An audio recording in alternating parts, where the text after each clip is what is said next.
160-pound division is not that deep. Gennady Golovkin, the WBC the WBC interim WBA Super World and IBF 160-pound champion, is having a hard time finding an opponent for his April the 23rd fight in Madison Square Garden. They wanted Billy Joe Saunders, not for Billy Joe Saunders the fighter, but for Billy Joe Saunders' WBO title. K2 Promotions, the promoter of Gennady Golovkin, felt that if Andy Lee would have won that fight, they would have had a better chance of scoring an Andy Lee versus a Golovkin unification fight than they would with Billy Joe Saunders. Now, Billy Joe Saunders and his promotional team, Frank Warren, they got other plans in mind. Basically, they want to hold on, from my understanding, from the way I look at it, is they want to hold on to that WBO title over there in the UK as long as they possibly could. They've priced themselves out of the Golovkin fight, basically saying, give us $4 million, and I don't know how they came up with that number. I don't even know how a Golovkin versus a Saunders can make that type of money, even if you do put it in Wembley. I don't know. But basically, Billy Joe Saunders is saying that he can get a bigger money fight with Eubank Jr., and we don't even know if Eubank Jr., if you don't know the political situation with Eubank Jr., we don't know what his promotional situation is. We know that for his upcoming fight with Nick Blackwell, he's supposed to be not with Matchroom Boxing anymore. I believe he's going to go back with Matchroom Boxing after his Nick Blackwell fight, making Frank Warren and Eddie Hearn having to work together, and they haven't worked together in years. So for Billy Joe Saunders to say that, well, he could fight, Chris Eubank Jr., I'm thinking, how sure are you, that fight can happen? Also, Chris Eubank Jr. is the #1 contender for Danny Jacobs' title. Now, when it comes to the 160-pound division, it's not really that deep. Let me read some names for you. Of course, you got Golovkin, Canelo, Miguel Cotto, if he fights at 160 or not in his next fight. Danny Jacobs, Billy Joe Saunders, Andy Lee, Peter Quillen, David Lemieux, Chris Eubank Jr., Arif Magomedov, Hassan N'Dam, Sam Solomon, Dominic Wade, Curtis Stevens, Daniel Geale, Turiano Johnson.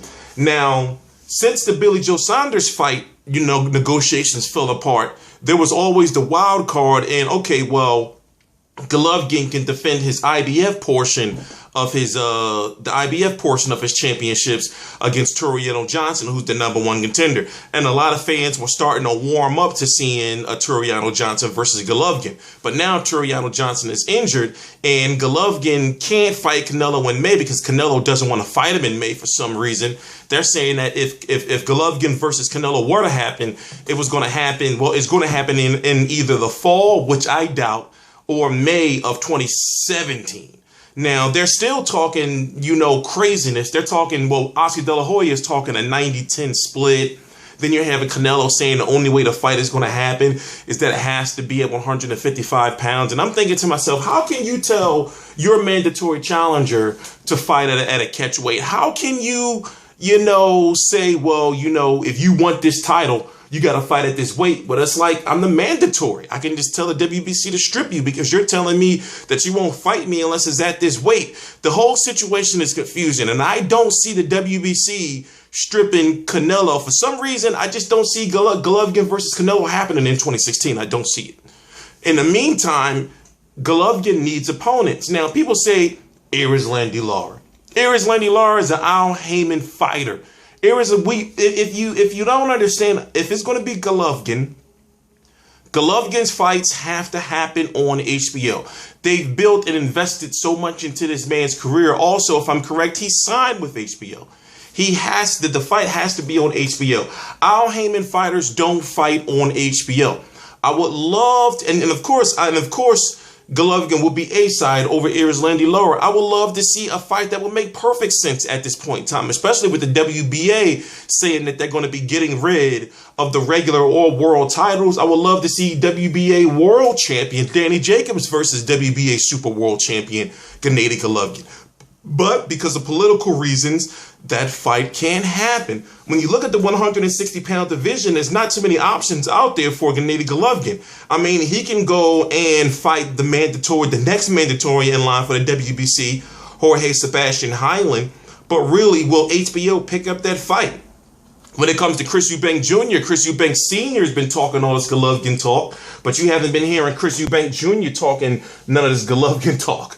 So when it comes to, you know, the 160-pound division, and when it comes to Golovkin wanting to fight in April, it's like, who will he fight? And now he's stuck in a situation where there's fighters that he wants to fight that don't want to fight him. So now people are going to say, well, whoever he fights is going to not be a known name. And people are going to say, well, look, he's fighting these bums and he's fighting these unknown cab drivers and all that. How can it really be his fault? But anyway, on T Street Controversy, this is T Street Controversy Live. I cover every single major fight live. It's a shame Billy Joe Saunders didn't want it. Turiano Johnson is hurt. Saul Canelo Alvarez doesn't want it in May. He can't fight Danny Jacobs because of political reasons. Andy Lee got beat by Billy Joe Saunders, so there's no point in having that fight. You know, Hassan Ndam got beat by David Lemieux for the IBF title, and Golovkin beat David Lemieux. I don't want to see Sam Solomon. You know, of course, he beat Daniel Geale, you know, and it's realistically, when it comes to the 160-pound division, there's really nothing there. And I don't see any 154-pounders that he can bring up to fight at 160. It's a shame, but that's just the way it is.